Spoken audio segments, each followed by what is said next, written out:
Thiruvanmiyur cotton house இப்பொழுது OMR காரப்பாக்கத்தில் மே 29ஆம் தேதி பிரம்மாண்ட திறப்பு விழா. எங்களது தாயாரின் இறுதி சடங்கு தனிப்பட்ட நிகழ்வாக நடைபெறும் என்று தற்பொழுது அஜித்குமார் தரப்பிலிருந்து தெரிவிக்கப்பட்டுள்ளது.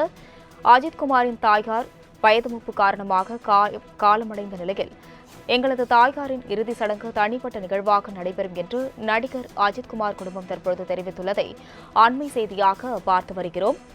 நடிகர் அஜித்குமாரின் தாயார் மோகினி வயது மூப்பு காரணமாக காலமடைந்ததை அடுத்து எங்களது தாயாரின் இறுதி சடங்கு தனிப்பட்ட நிகழ்வாக நடைபெறும் என்று நடிகர் அஜித்குமாரின் குடும்பம் தரப்பிலிருந்து தற்பொழுது தெரிவிக்கப்பட்டுள்ளதை அண்மை செய்தியாக பார்த்து வருகிறோம்.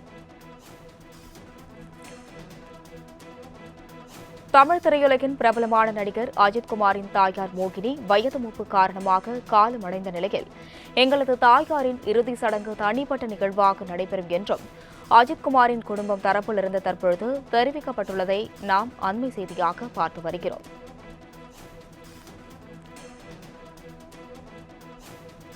தமிழ் திரையுலகின் பிரபல நடிகரான அஜித்குமாரின் தாயார் மோகினி வயது மூப்பு காரணமாக காலமடைந்த நிலையில் எங்களது தாயாரின் இறுதி சடங்கு தனிப்பட்ட நிகழ்வாக நடைபெறும் என்று அவரது குடும்பம் தரப்பிலிருந்து தற்பொழுது தெரிவிக்கப்பட்டுள்ளதை அண்மை செய்தியாக பார்த்து வருகிறோம்.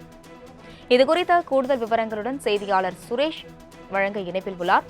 சுரேஷ், வணக்கம். நடிகர் அஜித்குமாரின் தாய் இறந்த நிலையில் அவருடைய இறுதி சடங்கு தனிப்பட்ட நிகழ்வாக நடைபெறும் என்று அஜித்குமார் குடும்பம் தரப்பிலிருந்து தெரிவிக்கப்பட்டுள்ளது. கூடுதல் விவரங்கள். வணக்கம். நடிகர் அஜித்குமாரின் தாயார் இன்று காலை காலமானார். தென்னிந்திய திரையுலகின் முன்னணி நடிகரான அஜித்குமார் அவர்களின் தாயார் மோகினி அவர்கள் இன்று காலை மரணமடைந்தார். வயது முதிர்வு மற்றும் உடல்நல குறைவு காரணமாக கடந்த வியாழக்கிழமை சென்னை ஆழ்வார்பேட்டையில் உள்ள காவிரி மருத்துவமனையில் சிகிச்சைக்காக அனுமதிக்கப்பட்டிருந்த நிலையில் இன்று காலை 7 மணி அளவில் சிகிச்சை பலனின்றி அவர் மரணமடைந்தார். அஜித்தாரின் தாயார் மோகினி அவர்கள் கொல்கத்தாவை சேர்ந்த சித்தி குடும்பத்தையும் சார்ந்தவர். நடிகர் அஜித்குமாரின் வாழ்க்கை பயணத்தில் முக்கிய பங்காற்றியவராகவும் குடும்பத்தில் முக்கிய உறுதுணையாகவும் இருந்தவர். குறிப்பாக அஜித்குமாரின் தந்தை சுப்பிரமணியும் கடந்த சில ஆண்டுகளுக்கு முன்புதான் உயிரிழந்தார். தற்போது அவருடைய தாயாரும் உயிரிழந்திருக்கிறார்கள். குறிப்பாக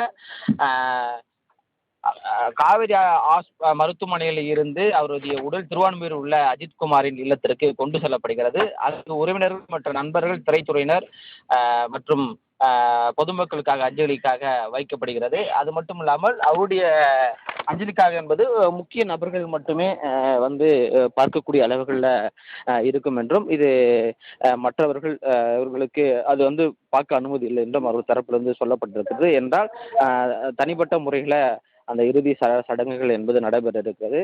அதனை ஒட்டி தான் முக்கிய நபர்கள் மட்டுமே அந்த இறுதி சடங்குல கலந்து கொள்ள வேண்டும் ஒரு தரப்பிலிருந்து சொல்லப்பட்டிருக்கிறது குறிப்பிடத்தக்கது. விவரங்களுக்கு நன்றி சுரேஷ்.